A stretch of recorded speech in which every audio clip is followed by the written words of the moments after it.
Welcome back to the Thumbstopper podcast, official podcast series for the DSTV Content Creator Awards in association with Samsung Galaxy. My name is Omar Moto. I'm your host as we dig deeper into the lives of your favorite content creators. You see them on the timeline, but do you really know what goes on inside their heads? This week, we've got a special guest, Dr. Sia, an acclaimed online medical professional that's gone from debunking COVID-19 myths to now focusing on reproductive health and blazing a trail on the African continent and internationally. We dig deeper into his backstory, his favorite game, and how to spot a fake doctor. Let's get into it.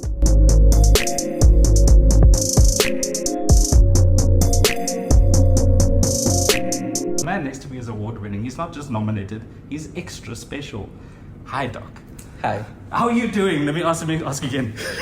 No, I'm doing okay. You're doing okay? Yeah. You told me an interesting story as you walked in, because we're not in a normal space where we record the podcast usually. You walked in here and you said, "Hey, this is actually the building where I had to resuscitate a man."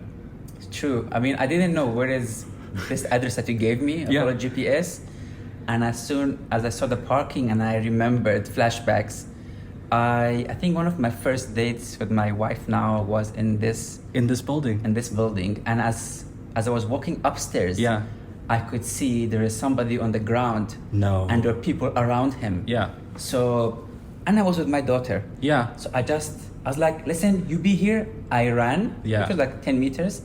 And first thing, check for pulse. Yeah. There was no pulse. People were like, what are you doing? I was like, okay. I don't like to say I'm a doctor, but I had to say I'm a doctor. Yeah. No pulse. Started doing CPR. I told someone to find the defibrillator. The other one called ambulance. My natural habitat, this is what we do on a daily basis if we have to. And that's it. It went for more than an hour. Yeah. Unfortunately, the gentleman had previous surgeries. But you sprang into action. Yeah, I was action. And then so obviously my daughter, I think she was 7. Yeah. And then she asked me what you were doing there. I was like, I was trying to bring him back to life. Yeah. And I will never forget. She looked at me and said, "You can bring people back to life." But I mean, that's what you do. That's what you train to do. That's what we studied, trained to do. That's being a doctor, being in this field of medicine, it's much more than just prescribing medicine. It's much more than just telling somebody this is what you have. It's a passion. Of course. But when was as far back as you can remember, how long ago did you know that this is the thing? I was another interview like yesterday or the day before, asked me the same question, and I had to think. I think when I was around 13, 14, okay, I wanted to be civil engineer for some reason. I wanted to build fancy looking buildings. Then I think I went to medicine when I was, my mind was set on medicine when I was 14, 15. That's a long time ago. That's a long time. I mean, as a teenager, you decide what your career is. Like every week it's a different thing, but to have a steadfast mind on at the age of 13 already, no, I want to do this. I know. So does that stem from family? Does that stem from... No. Okay. My father is a car mechanic and my mom is a home executive. Okay. Now we give home executives the highest title. That's the most difficult job to do anyway. Managing so many people. Come on. Doctor, your background is interesting. Your background is interesting, and if you feel... No, of course, let's go for it. Let's dig a bit, right? Of course, yeah. You were not born in SA. I wasn't. Right? But you are a South African pretty much at this moment than anybody else. 16 years, right? That's a long time. You integrated, you've assimilated, you are there. But where is the origin point for doctors here? So I am Persian by ethnicity, but I was born and grew up in Kuwait. Okay. And then I went to Moscow to study medicine. Yeah. And I think UCT offered me research post in cardiothoracic surgery, paid tuition fees, paid scholarship. Yeah. And I wanted to go somewhere that is not necessarily like the best university in the world, but also somewhere there's like a balance between the education and a life. Yeah. Like somewhere beautiful. Yes. So Cape Town is one of the most beautiful cities in the world. Yeah. So I was like, I'm going there. I mean, I think it's always. I had a conversation with somebody, I think 2 days ago, explaining to them, "Oh, I'm interviewing Dr. Sia this weekend," and I said, "Is he in Cape Town?" At some point on my Facebook, I had to put South African flag next to my videos because they're like, "Are you American?" I'm like, "No, I am from here." I think maybe that's the perception, is that once you go past a certain amount of followers, perhaps, Exactly, or a certain amount of that's- reach, they just assume, "Oh no, he's not from here." Yeah, I'm like, guys, I am representing South Africa. This is the promenade. But I guess maybe because I don't speak. I mean, even if I speak, it's not like it's gonna help. But yeah, so I'm sure there's like hundreds of thousands of people that know I'm from here, but majority think when they see my videos, they think I'm some international person. I mean, of course, you're that caliber, right?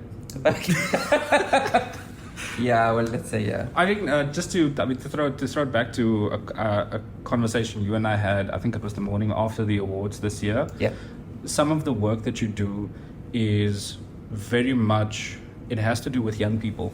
Yeah. And it has to do not only just with you explained to me that you are still studying reproductive medicine. You're going through that because that is the space that your career has led you now. Yeah. But what was your initial speciality or specialization?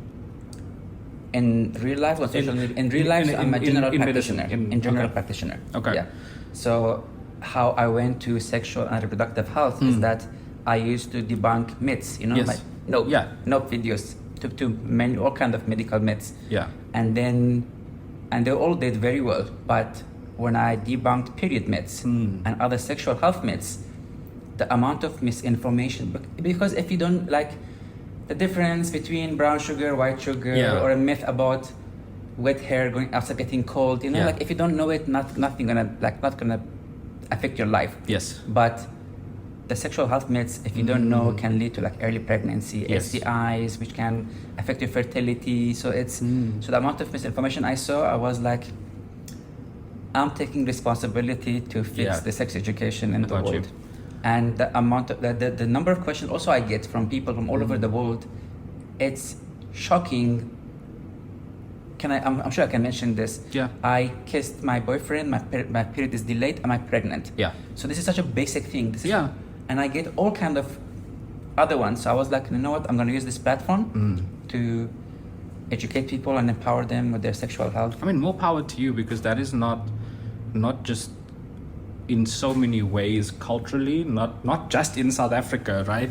In so many places in the world, it's not a normal thing to just be talking about reproductive health. It is almost taboo. Can I tell you something? Can I interrupt you? My mom, she has tried to make me talk about something else. Really? She's like, maybe you should talk about social issues. I'm like, Mom, that is the reason why I'm doing this. Because it is a social issue. She's like, but people can go to their own doctor. I'm like, but people are shy and there's taboo around it. Yeah. Nobody talks. So that's why to open conversations. Yeah. To normalize it. Yeah. Because I was reading sex education as a human right. Yes. So everybody has a right to know.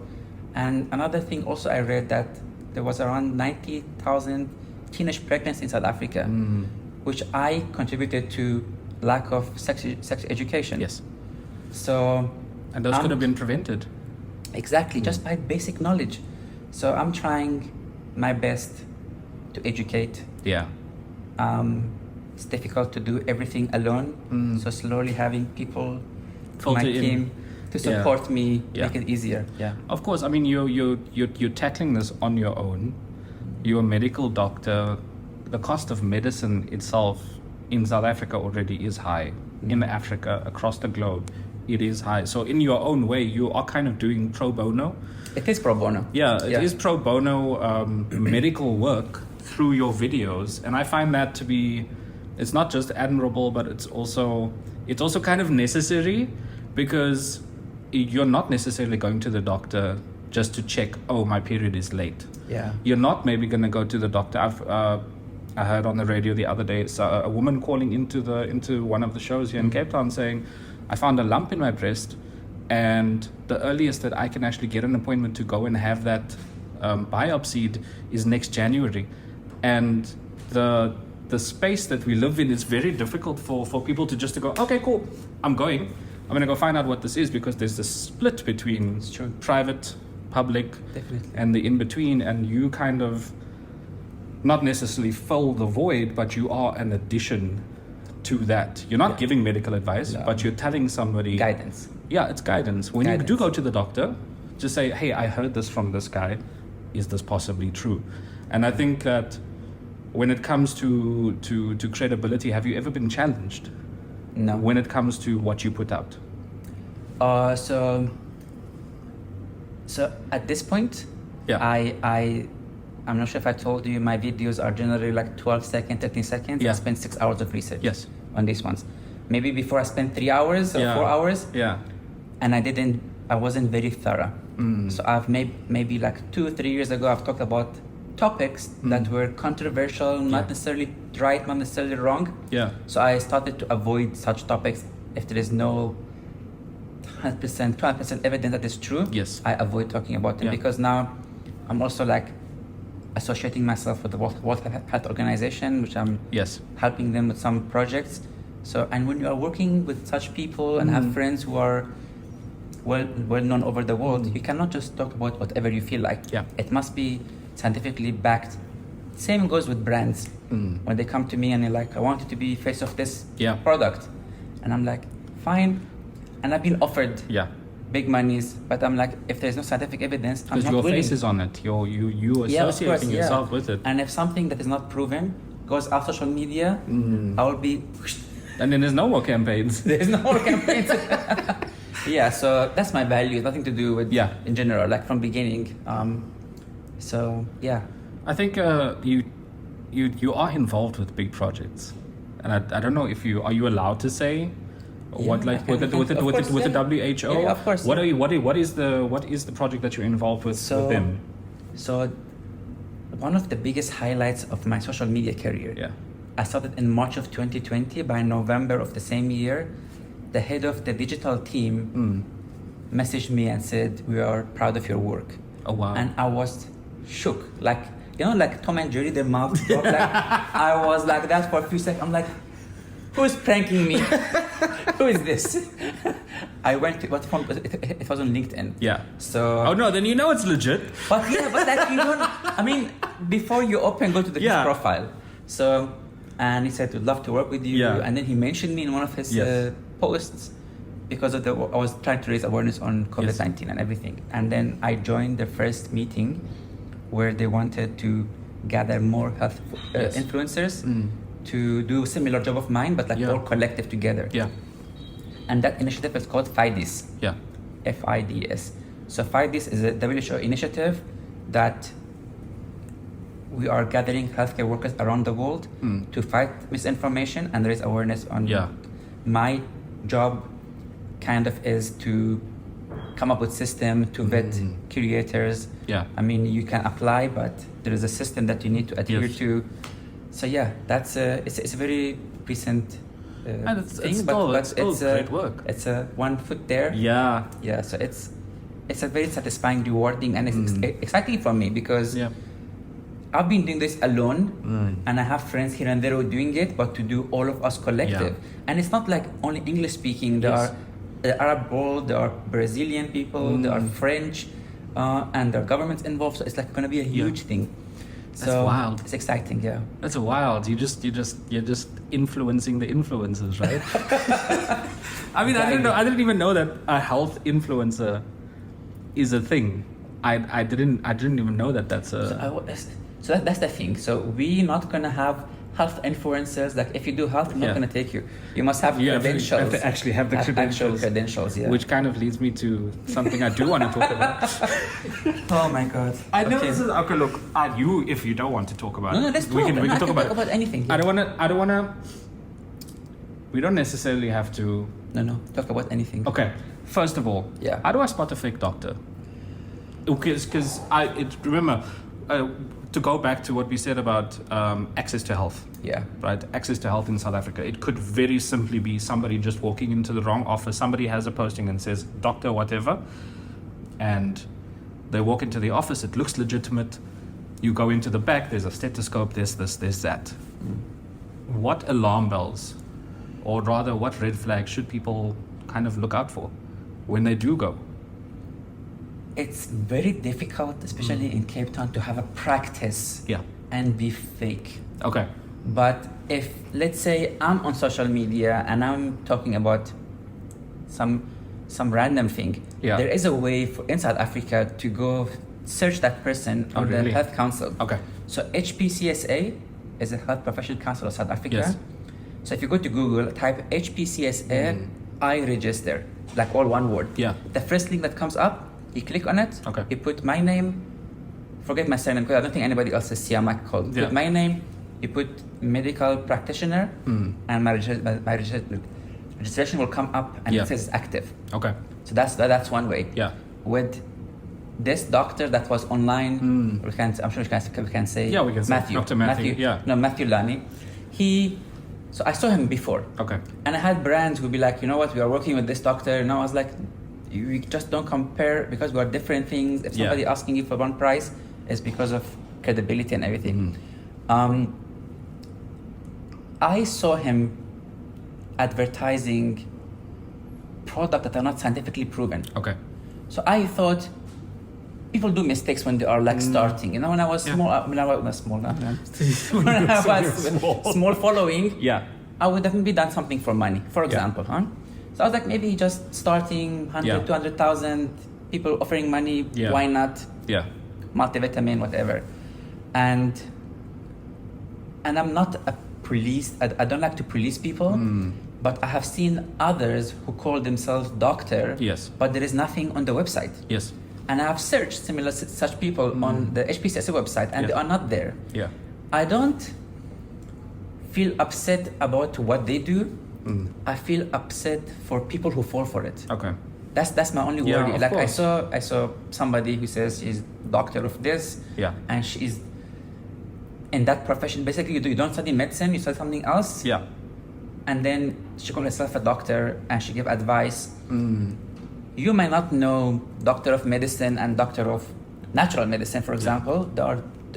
Natural medicine, they don't go to sexy medical school. It's different. But for you, as a doctor, you hear the doctor, you're like, that's a professional. That's somebody that this? studied this. Yeah, I got you. So you fall for it. So I don't know how to tackle these things. I'm not the person who's teach people and call out people on social media. But I feel like I go read the comment and I feel bad for these people who are, because when you are sick, you are desperate. Yeah. You've been to this doctor is still sick, you're gonna go to these people. Yeah. So I'm not sure if somebody needs to ask for your credit. Like, nobody on TikTok gonna come. You can call yourself, maybe your first name is doctor, you know, I'm sure. Yeah. I don't want that kind of ID. We've seen those. We have seen those. So that maybe TikTok or whoever social medias need to come with the go and double check. Go and have a check on the the HPCSA. CSA. So you have it. HPCSA. Go and search if you want to find out if it's legit. Doc, I want to find out from you. We've spoken a lot about medicine. Yeah. Right. That's your profession. Yeah. That is, and I know that the profession, the identity, very often because of passion, because of how you grew up, it's very tied together because it's so many years of your life that you were pursuing this one thing to get that certificate, that certification. You are a professional, all of that. But who is Dr. Sia on the weekends? Let's go with favorite genre of movie. Comedy. I already have enough stress at work. I cannot watch drama. I got you. I have other action, and the action must have comedy genre there in between. Okay, action/comedy. Comedy/action. Okay. Yeah. Genre of music? I listen to pop. What? Pop music. So I'm a old school Backstreet Boys. Oh, okay, okay. Generally, but like anything that's, anything like pop. So you're Justin Timberlake's, Britney Spears? No, that time, yes, I was. I had all those things. Okay. I had when I went to Backstreet Boys concert, Yeah. I was like, I was collecting those confetti that was in the ground. No. Well, not like going the floor, but like I took like few, of course. To put like in a Ziploc bag to keep. You know what? It's in my pockets, all the pants. I must just check where they are. All right. Long drive or long walk? I know this feels almost like a dating question, but long drive or long walk? I don't think I would go driving maybe because I enjoy driving. Okay. Driving fast or cruising? I'm not going to answer this question. Traffic cops are not watching this. Don't worry. Watch this. Don't worry. So I got stopped by 2 traffic cops yesterday.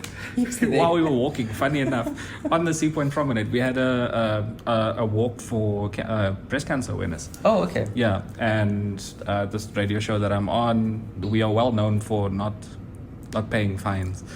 So 2 traffic cops stopped us and just, how are you guys doing? Because they recognized our faces. Oh. Just from being in the public eye. Yeah. It was hilarious. But it ended up being fine because nobody ran anything. Okay. I do pay my fines. Yeah, there was a policeman, a gentleman who stopped me at the traffic. Yeah. Because something to do with my indicating, I'm not sure. Okay. And then my car's license was expired. And I was like, but I'm a healthcare worker, pandemic, what do you call it? Essential worker. Yes, essential worker, yeah. He said, well, I'm also essential worker. I was like, okay, that didn't work. Who do reverse? But he forgave me, and I did you end did up, the next day. Did you do it? I had to renew it. I went. Yeah, it was quick. I mean, those COVID times must have been wild for you, right? Like having to be on standby. Yeah, it's crazy. I think I wish maybe sometime I was in different professions so I could like work from home or something. It's the pandemic has made us. I mean, we were burned out already. Yeah. And to be on the first line and deal with everything. There are 2 other, talking about social media, there are 2 other doctors. Yeah. I know Dr. Firdaus. She's I think, internal medicine specialist from Joburg. Yeah. And another doctor was a student. Maybe he's finished now. So it was me and it was them. We all like make contents. Yeah. And they have stopped. I'm also kind of like, I stop and then I make few, then I stop and make few because it's sad. And I think one of the reasons they stop is because it's exhausting. Of course. Because you can't just, I don't have dancing skills to just dance. So I have to make content, research. So it's not. How do you save yourself from the burnout?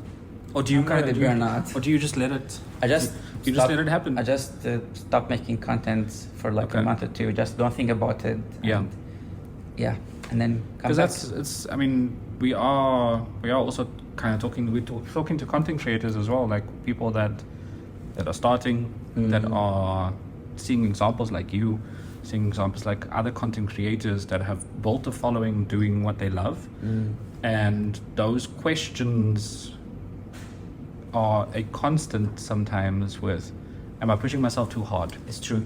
I totally agree. Right? How do you when, like, what is the moment there, or rather what do you say to yourself when you realize, okay, cool, you're going too hard at this now? I have matured throughout this. Okay. Carla was my coach from TikTok. Yeah. My coach, but I was my manager, not the coach. But she was like a coach also. So I remember if I scroll down, I used to make contents almost on a daily basis. And I'm like shocked, like how did you do it? Exactly. But like now have a wife, there's a daughter. Like, I mean, you have to sacrifice something. Yeah. You cannot exercise and spend time with your family and have a full-time job and do all these other things I'm doing and make content. So I probably sacrificed maybe time with family, health, other things to do this. Yeah. And at some point, like, it was a pressure, like I have to make content. And if it goes back, I feel depressed. So my brother started making contents like a few months ago, and I've been coaching him, and he reached 10,000 in 2 months. Hey. But like I had to tell him, like, relax. You don't have to make contents. Don't rush it. Yes, exactly. There's no pressure. And it's not about the numbers. It's something I realized after I reached few millions. It's more about the community. Yeah. Yeah. So I am coaching him. Not coaching him. He doesn't ask all the time. Guiding him. Yeah, exactly. So, and it's Carla was that person for me. Yeah. She was my coach as well. Yeah, she we was worked together at some. Yeah. Yes, because she was like, if you speak in front of 50 people or 100 people, how do you feel? I'm like, I'll be excited, happy. She's like, 100 views, 1,000 views. Yeah. I was like, but I want millions. Look, she once told me when I had a complaint and I said, hey, listen, so I don't see why these views are not going up. And she said, well, what did the previous video do? It was 50,000 maybe. She said, well, you're suffering from success. Don't complain. You just came from that. You just had that. Have the moment. Have the little split second of, oh, you're doing well. You are doing it properly. You're not putting too much of yourself into it. I think a lot of content creators, older, younger, whatever, they need to start hearing that they see the finished product. They see where you are, and they don't realize, oh, that's 1,000 videos later. Yeah, no, exactly. No, it's so like at some point when like American Red Cross came, UNICEF came, they wanted contents for free, and if somebody came to me in the beginning, I'll do free for 6 months. Yeah. But at some point, I was like, my mental health is not free. I'm not gonna charge you what I would charge everybody else, but a nominal fee. They were like, no. I was like, a weekend away, anything. Yeah. Anything to just like feel like appreciated or something. Yeah. There's like, no. I was like, no. So at some point I had to like put boundaries around myself because I love to help. I love to give. So yeah, I haven't reached here just by luck. It's been lots of hard work. And that's what I always read. Hard work pays off, books and stuff.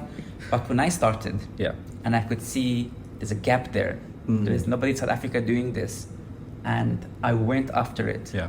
And I achieved it. So now I believe if you put in the work, you're gonna get. If you don't put in the work, not gonna get. Basically, I'm trying to teach my daughter also these principles. If you if you didn't do well in the exam, how many hours you studied? Half an hour? Yeah. So you have to put in the hours, you have to put in the energy, but also you have to take the break now and then. Of course. Take care of your mental health, because mental health is like a bird. It's a mental and physical health. If you don't take care of one, it will affect the other one, and vice versa. Yeah, I mean, I some point during my life, from my teens into my early 20s, I was a depression sufferer. Yeah. And it took me a very long time to realize, but you're working your body too hard. Yes, this is happening, but you're also not letting this rest. So that dip is gonna be kind of massive. It's I don't know if I haven't said it before, but I also was diagnosed with high functioning depression during the pandemic because of content creation. Yes. I was acting at my work for like a year and a half. The post that is not even mine. Everything else together, I was on meds just to lift up my mood for like 3, 4, 5 months. But me realizing what, like, it was more like an awareness thing that, so I'm not putting boundaries. I'm working myself too hard. I started doing all those things. Boundaries. Nope. Yeah. Not you have. It's your job description, not mine. For example. Yeah. Then things started changing. I was like, okay, now there's a bit more space for you. More space. Try to take care of myself. You didn't ask me what is my other hobbies. I'm a gamer. Oh, wait, no, let's ask. I'm a gamer. Okay, my bad. This one. Doctor, I'm so sorry. Gaming addiction. So I always have a list. I always have a list in my head, and I'll explain to you after the podcast. But okay, let's ask Dr. Sio's hobbies, because this is important. Because I really do want to find out what do you play. What are you playing currently? So I play Battlefield 1. Okay. I played with my brother because it's also like a bonding thing with us. I'm obviously a professional there. I have played 2,700 hours of the game the past few years. I mean, do you calculate? So I play on this month. I've been busy, so less, but generally almost every day. I want to see Dr. Sia stream. And I also play. Do you know FIFA and you know PS, Pro Evolution Soccer? Yeah. So I play the eFootball, it's called now, with my wife. Okay. So I've taught your wife's also a gamer? No. Oh, is But she knew? I've taught her how to play. Okay. She's playing, I think she's like a 5 out of 10. So she's not bad. She scored like 5 goals like the other night. Good assists, but still. And you didn't let her? What? You didn't let her score? No, she scored 5 goals. Oh. I assisted. Oh, you were playing on the same? Okay, cool. Yeah, we're the same. No, not against each other. I mean, it's not fair. I've been playing since 97. That's grounds for divorce there. No. Sometimes I'm harsh on her, but because I'm very competitive.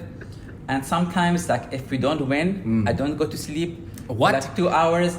And she's like, you know what? Just play by yourself. I'm like, but I'm going to beat them by myself. Let's play So... But so we play that also together. Okay, sometimes. so this is not just But you're not just gamer, no. Yeah, you're proper.